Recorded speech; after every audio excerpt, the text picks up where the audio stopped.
अस्सलाम वालेकुम दोस्तों, उम्मीद करता हूँ आप खैरियत से होंगे। आज हम यूनानी और आयुर्वेदिक सिस्टम की एक बहुत ही मशहूर दवाई शरबत फौलाद को डिस्कस करेंगे। शरबत फौलाद जो कि बहुत ही ज़्यादा अरसे से बच्चों और बूढ़ों में खून की कमी और ताकत के लिए इस्तेमाल होता आ रहा है। तो आज हम देखेंगे इसमें मौजूद जो अज़ा हैं हमें क्या फ़ायदा पहुँचा सकते हैं, कौन कौन सी कंडीशन में हम इसको इस्तेमाल कर सकते हैं। तो वीडियो को शुरू करते हैं। शरबत फौलाद के अगर इंग्रेडिएंट की बात की जाए तो इसमें मौजूद आयरन जो कि खून की कमी को, रेड ब्लड सेल की मकदार को बढ़ाने के लिए इस्तेमाल किया जाता है।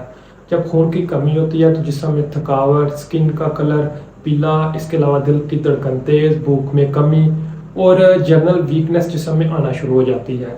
आयरन एक बहुत ही एसेंशियल मिनरल है जिसका हमारे जिस्म में, हमारी बॉडी में पूरा होना बहुत ज़्यादा ज़रूरी होता है। अगर इसके लेवल में कमी आ जाए तो हमारी बॉडी में मुख्तलिफ़ किस्म की प्रॉब्लम आने के चांसेस होते हैं। तो उन तमाम के ट्रीटमेंट में हम आयरन के सप्लीमेंट को इस्तेमाल कर सकते हैं। शरबत फौलाद में ये बहुत ही अच्छी क्वालिटी का पाया जाता है। इसके अलावा शरबत फौलाद में जो दूसरा इंग्रेडिएंट है वो नक्स वोमिका है, जो कि एक पॉइजनस प्लांट फ्रूट से एक्सट्रैक्ट किया जाता है, लेकिन इसको मॉडिफाई करके मेडिसिनल पर्पस के लिए इस्तेमाल किया जाता है। मुख्तलिफ किस्म की फार्मूलेशन में नक्स वोमिका पाया जाता है। इसको कुचला के नाम से जाना जाता है। इसका काम क्या होता है, ये आपके जिस्म में जो विटामिन और मिनरल होते हैं उनकी अब्जॉर्प्शन में हेल्प करता है। इसके अलावा कुछ प्रैक्टिशनर बेस के ऊपर भी इसके यूजेस हैं, जिनमें अगर किसी को कह लें कि जनरल वीकनेस का मसला है, डाइजेस्टिव सिस्टम में कोई मसला आ रहा है, मेल में इनफर्टिलिटी का मसला है, एलर्जी वगैरह का मसला है, खून की कमी के साथ साथ कह लें कि बॉडी में थकावट, जहनी तनाव का मसला है, तो उन तमाम में भी हम नक्स वोमिका को इस्तेमाल कर सकते हैं। इसके अलावा शरबत फौलाद में तीसरे नंबर पर जो इंग्रेडिएंट पाया जाता है वो रास्पबेरी है। इसमें विटामिन ए और सी पाए जाते हैं जो कि हमारे मसल्स के लिए, जिसमें एनर्जी वगैरह को पूरा करने के लिए और स्टोमिक की हेल्थ के लिए बहुत ज़्यादा इंपॉर्टेंट होते हैं। इसके अलावा ये हार्ट की हेल्थ के लिए भी बहुत ज़्यादा इंपॉर्टेंट है। शरबत फौलाद में जो चौथे नंबर पर इंग्रेडिएंट पाया जाता है उनमें सैक्रियोपाइन होता है, जो कि एंटी इन्फ्लामेटरी और एंटी वायरल प्रॉपर्टी पर मुश्तमिल होता है। इसका काम क्या होता है, अगर किसी को जिस्म में जोड़ों का दर्द वगैरह का मसला है, नर्व सिस्टम में कोई प्रॉब्लम्स है, इसके अलावा वीकनेस वगैरह का मसला है, तो उन तमाम में इसके बहुत ही इंपॉर्टेंट यूजेस हैं। तो अब बात करते हैं ओवरऑल शरबत फौलाद के यूजेस के। इसके साथ एक पॉइंट जो आपके साथ में शेयर करता जाऊँ कि जो हर्बल या आयुर्वेदिक सिस्टम की मेडिसिन होती हैं इनके रिजल्ट स्लोली हमें मिलते हैं as compared to allopathic medicine. Allopathic medicine जो कि रिजल्ट के बिल्कुल करीब होती हैं, इनके जो स्टेट होते हैं वो हमें क्लियर कट मिल जाते हैं और इनका फौरी तौर पर हमें रिजल्ट मिल जाता है। लेकिन जो हर्बल और होम्योपैथी और ये आयुर्वेदिक सिस्टम पर मेडिसिन जो बेस करती हैं, इनके रिजल्ट और इनके जो स्टेट होते हैं वो रिजल्ट से थोड़ा सा डिले हमें मिलते हैं। इसी वजह से एलोपैथिक मेडिसिन को ज़्यादा प्रिस्क्राइब किया जाता है।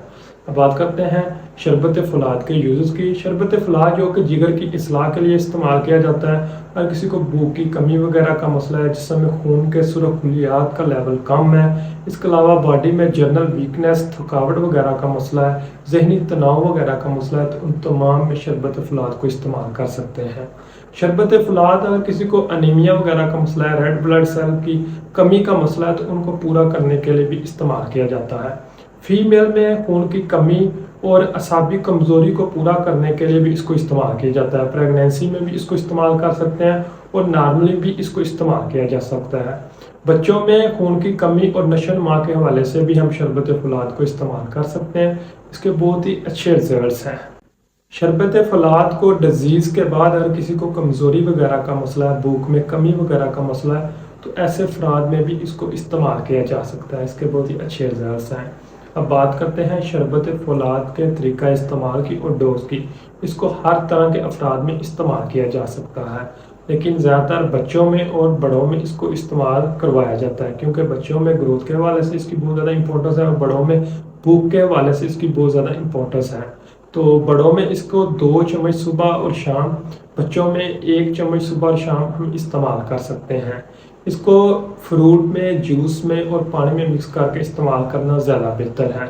इसके साइड इफ़ेक्ट की बात करें तो इसके साइड इफ़ेक्ट बिल्कुल नहीं, लेकिन बाद औक़ात इसके इस्तेमाल से मसल कॉन्ट्रैक्शन वगैरह का मसला हो सकता है।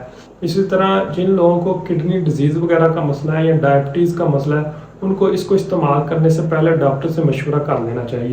امید کرتا ہوں آج کی ویڈیو سے آپ کو کافی فائدہ پہنچا ہوگا. ویڈیو کو لائک کیجیے, چینل کو سبسکرائب کیجیے. نیکسٹ ویڈیو تک اجازت دیجیے. شکریہ.